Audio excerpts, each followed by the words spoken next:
On the night of April 11th, 1981, in the small resort town of Keddie, California, a scene of unspeakable horror unfolded in Cabin 28.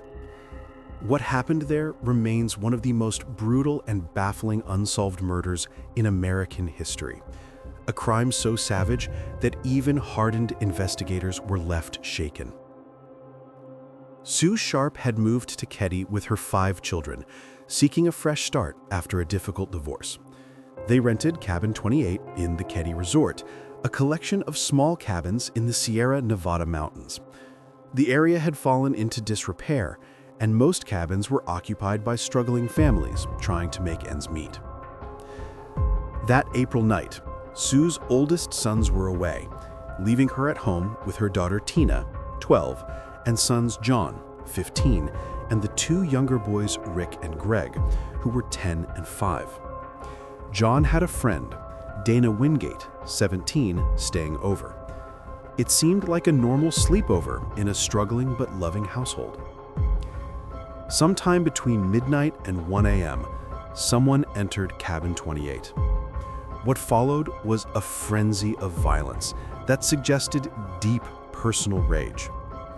Sue, John, and Dana were bound with electrical cord and medical tape. They were beaten with a hammer and stabbed repeatedly with knives. The killer used 2 different knives and a hammer, switching between weapons as they broke or became too embedded in bone. The brutality was extreme. Sue had been stabbed in the throat so deeply the knife bent. John's throat was slashed, and he'd been struck in the head with such force that the hammer left a perfect impression in his skull. Dana, the friend who'd simply been in the wrong place at the wrong time, fought back viciously. His blood was found throughout the cabin, evidence of a desperate struggle. But here's where the case becomes truly disturbing. The 2 younger boys, Rick and Greg, were asleep in the bedroom adjacent to where this massacre occurred. They slept through the entire attack, or claimed they did. When they woke up and wandered into the living room, they discovered the bodies of their mother, brother, and his friend. Tina, the 12-year-old daughter, was missing. For 3 years, her fate remained unknown, fueling speculation that she'd witnessed the murders and fled, or had been kidnapped by the killers. In 1984, a bottle collector found her skull in the woods nearly 50 miles from Keddie. She'd been killed that same night. The investigation was plagued with incompetence from the beginning. The sheriff's office failed to properly secure the crime scene, allowed civilians to walk through it, and lost or mishandled crucial evidence. A bloody knife was found in a drawer. Medical tape and hammers were discovered nearby, but the chain of custody was so compromised that none of it could be used effectively. Several suspects emerged over the years. A man named Martin Smart lived in the neighboring cabin and had a violent temper. His friend John Bubaid was a convicted criminal who'd been staying with him. On the night of the murders, Smart's wife heard strange sounds, and her husband and Bubaid returning home with suspicious injuries. Years later, a letter surfaced where Smart's wife claimed her husband and Bubaid had committed the murders, but by then both men were dead and couldn't be prosecuted. Cabin 28 was demolished, but the horror of what happened there continues to haunt Keddie. 3 people were slaughtered in a tiny living room while children slept feet away. A young girl was abducted and murdered, her body hidden for years. And despite multiple suspects, physical evidence, and witnesses, no one has ever been charged with these crimes. Don't forget to like and subscribe if you dare to hear more chilling stories. On a freezing March evening in 1922, 6 people were brutally murdered at the Hinterkaifeck farmstead in Bavaria, Germany. But what makes this case truly bone-chilling isn't just the savage nature of the killings. It's what happened in the days leading up to them, and the horrifying realization that the killer lived among the corpses for days afterward. 6 months before the murders, the family's maid quit abruptly, claiming the farmhouse was haunted. She reported hearing footsteps in the attic when no one was there and feeling an overwhelming presence of evil throughout the house. The farmer, Andreas Gruber, dismissed her concerns as superstition, but he would soon discover she was right to be terrified. In the days before the murders, Andreas noticed strange occurrences that should have sent the family fleeing. He found unfamiliar footprints in the snow leading from the forest to the farm, but no footprints leading back out. Someone had entered their property and hadn't left. He heard footsteps in the attic, the same sounds that had driven away their previous maid.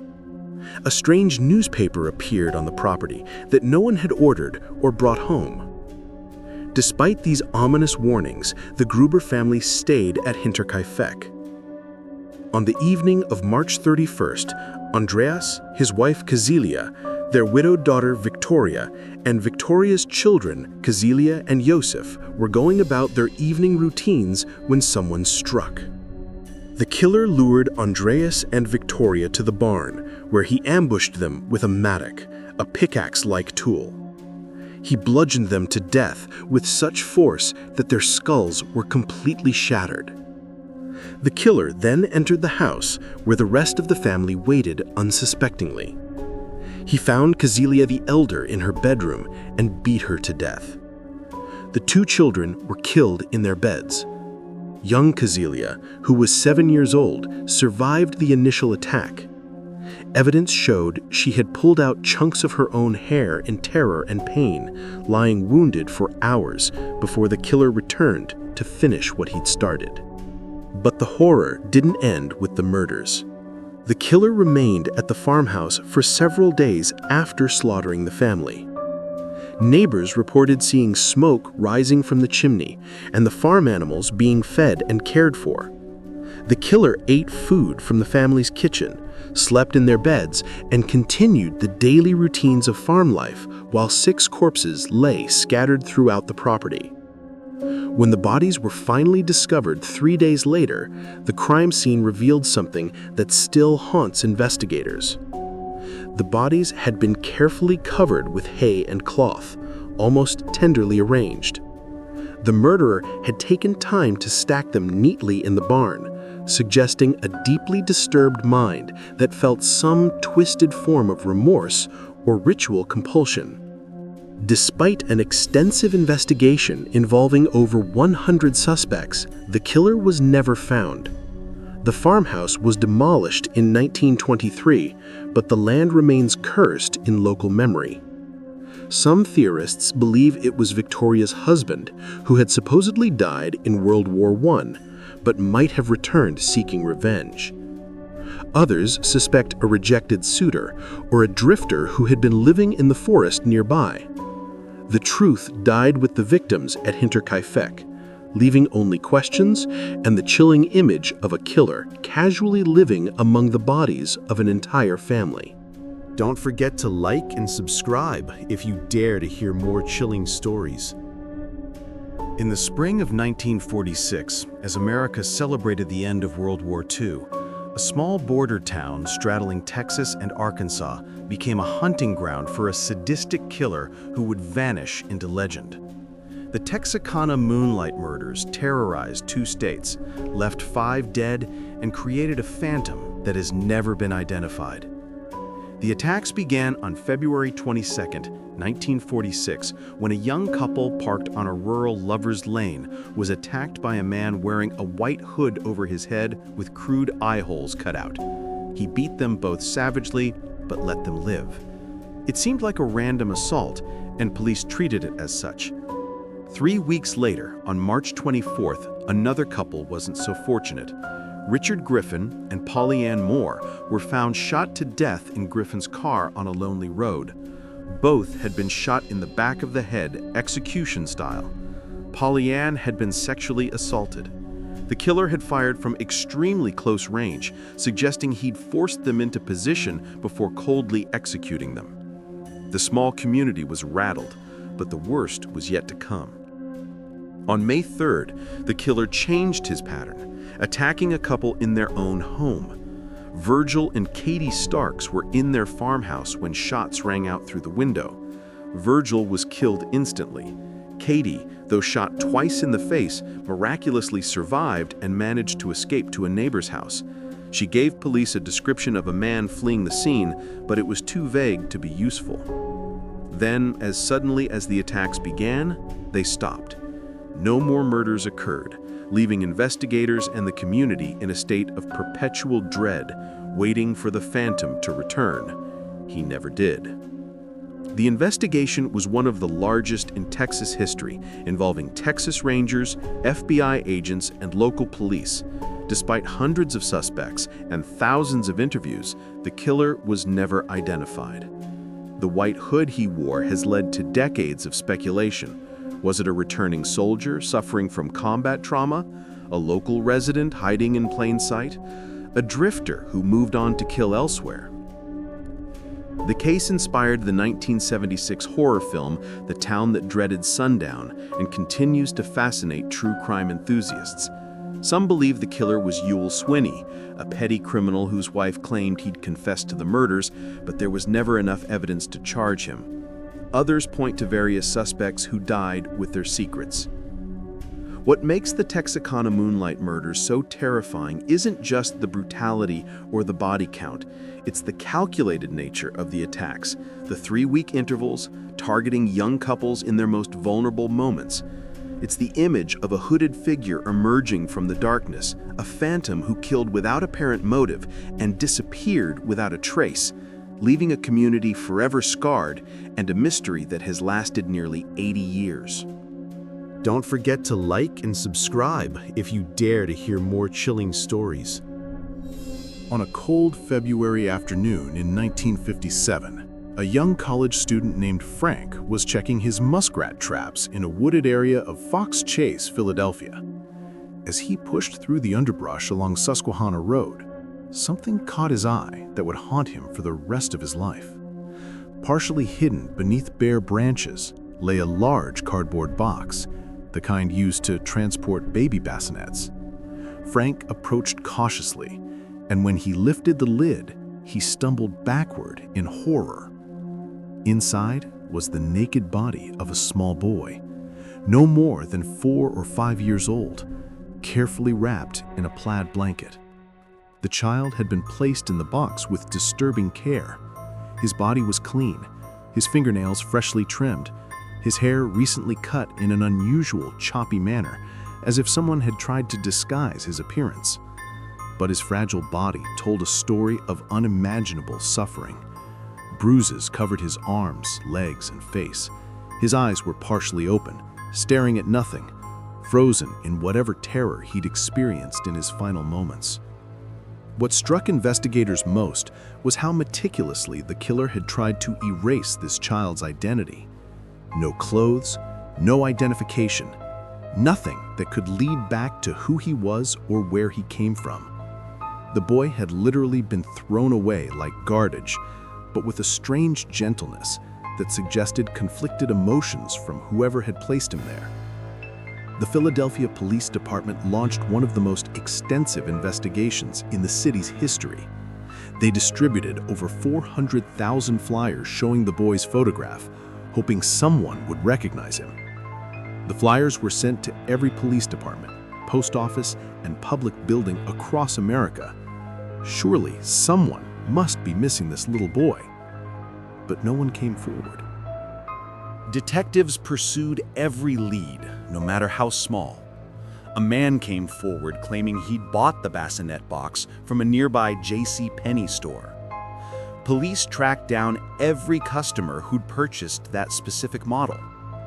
The blanket was identified as being from a particular manufacturer, and investigators contacted every store that sold them.